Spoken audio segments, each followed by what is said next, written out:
Hello everyone, this is Just a Dad. Today I'm going to show you how to fix or do the monthly maintenance on the Shark Detect Pro with self-emptying base. So this vacuum cleaner, sometimes you can buy this vacuum cleaner without the self-emptying base, and what I show you on the vacuum cleaner you can use on that because they've got a Detect Pro that doesn't have the self-emptying base. But the self-emptying base has some maintenance you got to do to it. Now and there's some sensors on the Detect Pro. I'm going to show you exactly how to clean those sensors. But I have noticed you do have to keep up. There's a valve in here. You got to kind of make sure no debris is getting in. And there's filters. So let's start with the vacuum. Then I'll move to the self-emptying base. There's quite a bit going on down there. Okay, you may want to do this in the garage. I use a little blowgun or maybe a little vacuum. But the first thing you're going to do is there's a filter here and there's a HEPA filter here. The HEPA filter, we normally don't have to replace that very often. But let's take a look here. And you can see this hinge. See how I'm starting to get some debris and stuff in this hinge? This is what pops open whenever it's on the self-emptying base. We've got to clean that. So the first thing we want to do is empty it out and then open this up. We're going to pinch these two tabs and this is where the mess starts. So underneath this filter, this gets really, really dusty. You can see that is extremely dirty. If you have lost suction or it's not working as good as it should, this is neat. And what it is, you just blow it out. Take it outside with a blowgun, a little duster like this, and just blow it all out. Now here we have like a metal screen. Once you get that paper filter out, I could rinse all this out with soap and water. Make sure it dries. You don't want any water to get into the machine. Now this valve, it can be tricky.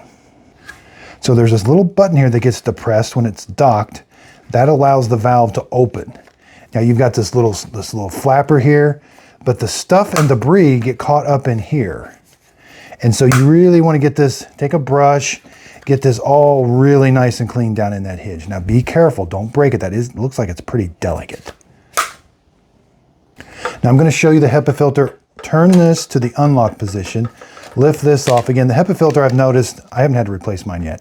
You could blow this out for a little bit. Again, I'm not even sure that's a true HEPA filter, but you can kind of see through it. But anyway, and I haven't noticed any of this gets dirty or nothing yet. So this up here stays relatively clean. Okay, so let's put this all back together. Again, they don't really put a part. Once in a while, you may have to replace that. Now this area down in here does get pretty dirty. Kind of blow it all out. Okay, so you're simply going to slide this in.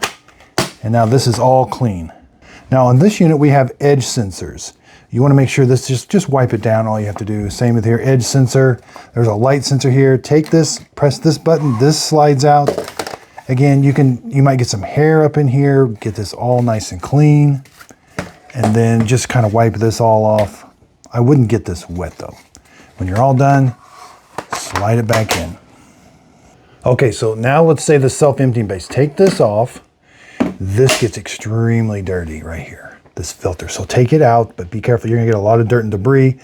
You can rinse this out, blow it off, but make sure this and this are dry before you put them back in. Again, there's with that filter again. You can rinse this out, but it has to dry overnight. We have a HEPA filter here. Lift this up. Now, I have not had to change the HEPA filter. It seems to, it just doesn't get too dirty. Close it, put this in and close it. Now the container that holds all the dirt and debris, once in a while you will have to get in here. The stuff does kind of stick to it a little bit. Get in there, it's on both sides, kind of brush it off and get this all nice and clean. Once in a while you will have to change the odor neutralizing technology. Rotate this to the green arrows, lift it up. Now the part you get is this green part. Rotate that to the unlock, it's like a gel. Mine lasts about 2 to 3 months. Get a new one, put it on here, rotate it. Now you can have the strength. All it does is draw a little air in so that the exhaust air has a little bit of this smell. Now before you put it all back together, make sure these seals are all nice and clean. Be careful, they're kind of fragile, but make sure they're all nice and clean. There's even a seal up here.